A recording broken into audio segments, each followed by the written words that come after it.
So you turn on the news and it looks like a classic oil crisis, right? You've got panic in the markets, government scrambling, and it all seems to point back to one single place, the Strait of Hormuz.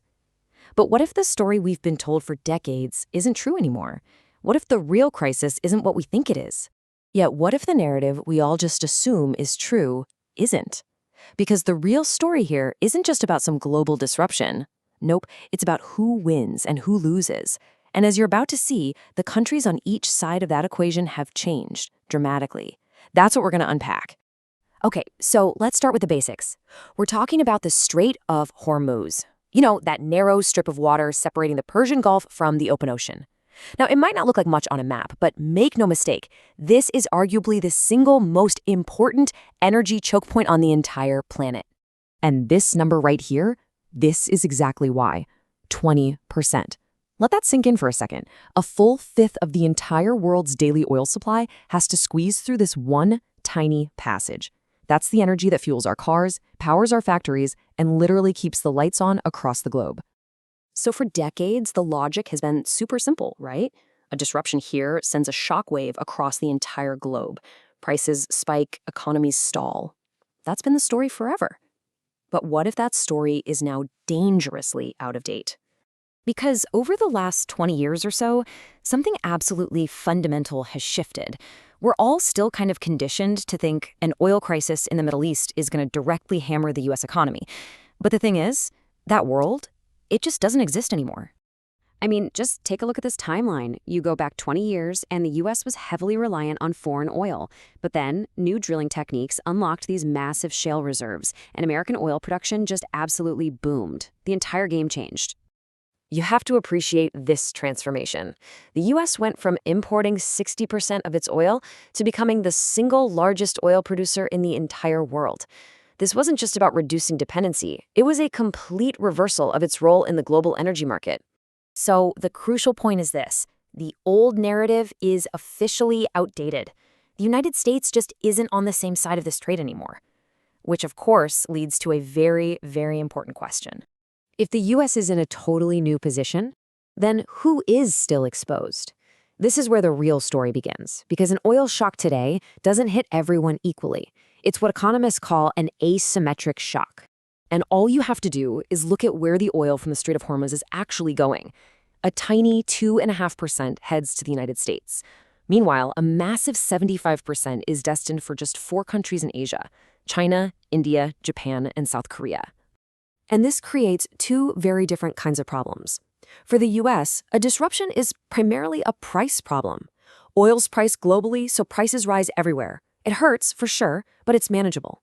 For Asia, however, it becomes a supply problem. And that is a completely different beast. Think about it. Higher prices might slow an economy down, but losing access to the energy itself, that's a fundamental vulnerability. That's when factories risk shutting down, when energy rationing becomes a real possibility, and industrial production just grinds to a halt. The very same event creates vastly different consequences. And this is where the story shifts from just being about a crisis to being about strategic positioning. Because when supply tightens and prices rise, it doesn't just create losers, it also creates winners. And in this new landscape, the United States is in a pretty unique position. While higher prices definitely cause pain at the pump for consumers, they also generate enormous revenue for oil producers and exporters. And today, the world's #1 producer is the United States. But it doesn't stop there. Oil is only half of this whole equation. There's a second crucial layer to this story that most people are completely overlooking. I'm talking about natural gas, specifically liquefied natural gas, or LNG.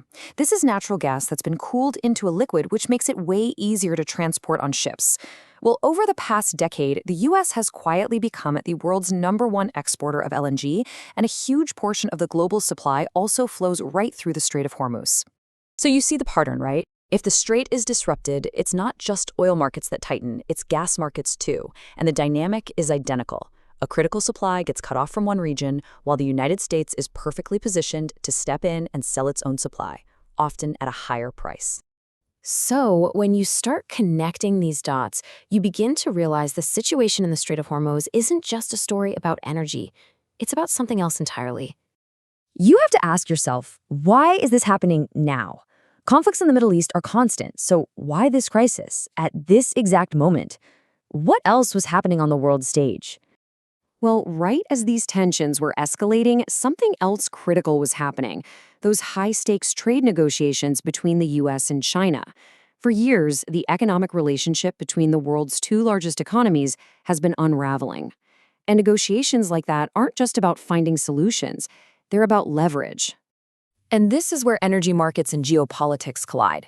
If one country, like China, is structurally vulnerable to an energy shock, while the other, the US, can tolerate and even benefit from it, then the shock itself becomes a powerful form of leverage.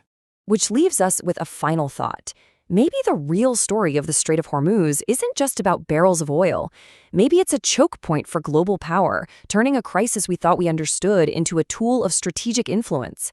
It forces us to ask, in the next global crisis, who is truly holding the leverage?